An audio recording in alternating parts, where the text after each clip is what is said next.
Buenas tardes, soy Leonardo García. Voy a tratar de explicar el prefacio de la obra Contra el método de Paul Feyerabend.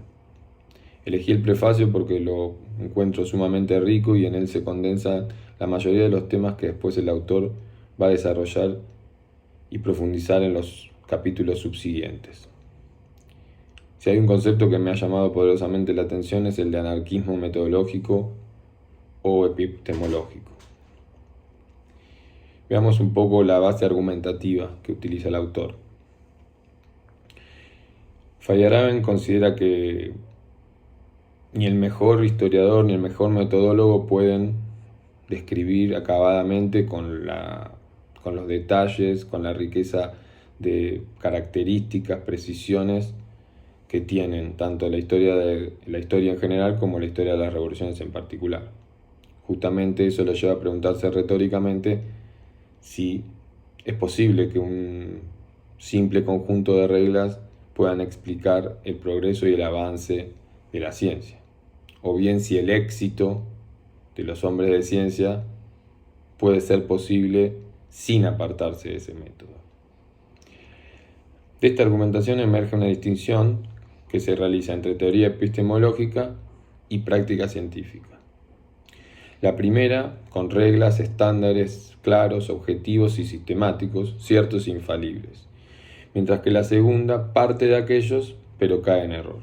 Se podría decir que habría una distinción entre lo que podría ser el ser y el deber ser.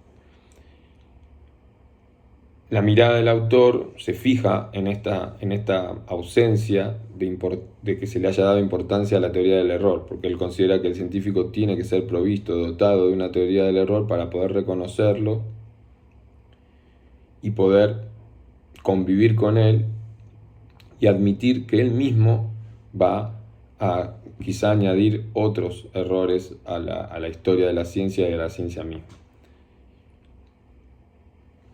Ahí el autor encuentra un problema en la educación del científico, de las personas en general, pero del científico en particular, en donde esos son educados en formas estructuradas, buscando una cierta integridad profesional, una conciencia profesional que les impide ver lo que ocurre en realidad o lo que él considera que ocurre en realidad.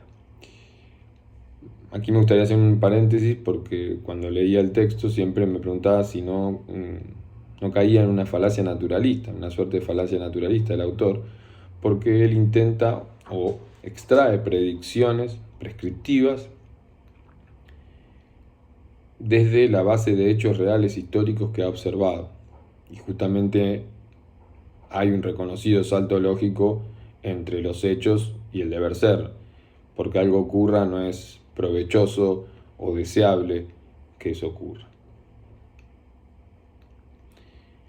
La propuesta de Feyerabend es bien clara. Lo que pretende es justamente que se rompa con ese método, porque al romper con ese método se tendría que computar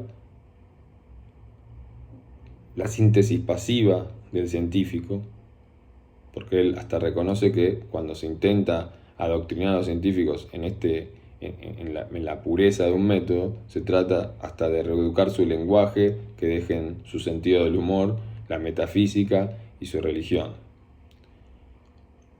Al mismo tiempo que reconoce que se podría estudiar la historia de la ciencia a partir de los grandes actores de la ciencia, él reconoce que los hechos no son solamente hechos y conclusiones extraídas de ellos, que hay interpretaciones, que hay discusiones de las interpretaciones, que hay teorías, y que todo esto está yuxtapuesto y en continuo roce.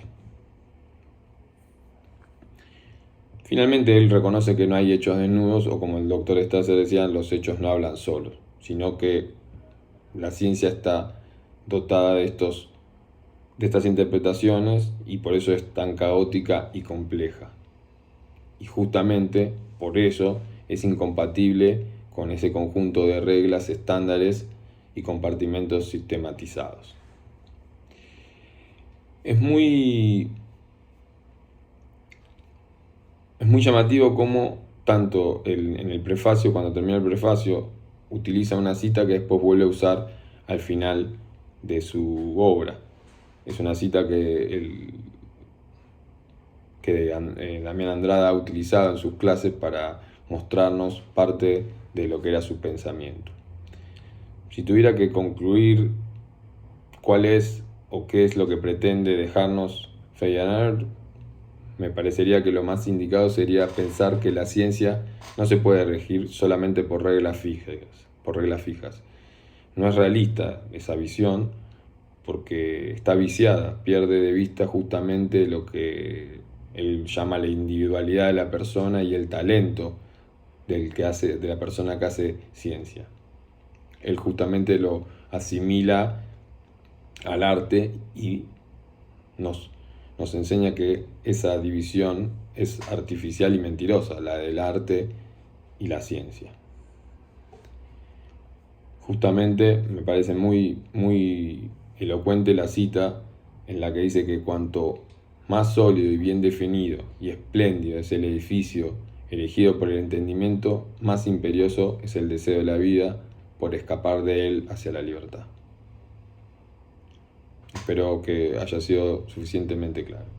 Muchas gracias.